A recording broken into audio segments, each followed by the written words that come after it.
And good morning, everybody. Mike Niemiec back here on a Thursday morning, January 5th, with some opening grain and oilseed comments. I think we've been established here for the corn and wheat that we've been in somewhat of a sideways trading range for a period of time. We're going to rough it out roughly for the May wheat between $4 and $4.40, and for the corn, March corn, $3.30 to roughly around $3.60, $3.70. We've been kind of maintaining that range here for quite a while.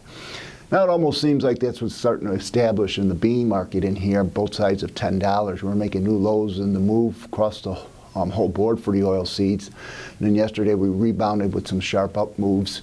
Now we're back down in the overnight trade, down roughly around 5 cents, and the beans down around $2 in the meal. And pretty much unchanged in the soybean oil. So pretty much like how we've been talking about corn and wheat being somewhat sideways, that may also be the case now for the beans. And maybe the two most important things going forward in here to go and say that for those three markets is the fact that we're still going to be denting around, fickling around with what the weather's going to be down in South America. It's still early down there.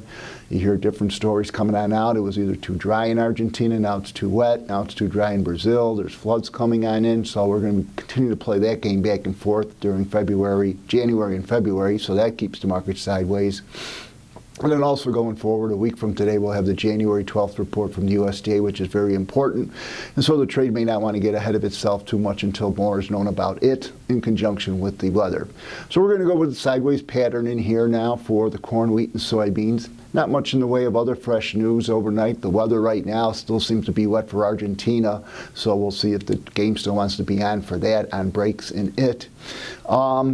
Later on this morning, we'll get our weekly ethanol numbers that are coming out, which was delayed because of the New Year's holiday. And then tomorrow we'll get our weekly export sales, which was also being delayed. So that being on the demand side of the ledger, that'll be number 3 as far as what we're looking for as far as topics for the near term.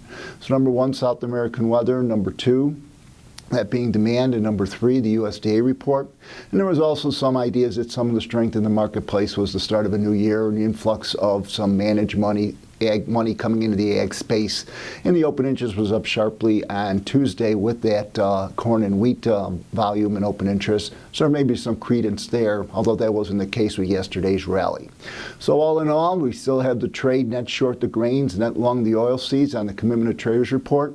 We're a little bit easier in the overnight trade. And those are the 3 topics that we're looking at here for the short term. Once again, these are my opinions, not that of ADM or ADMIS. Thank you.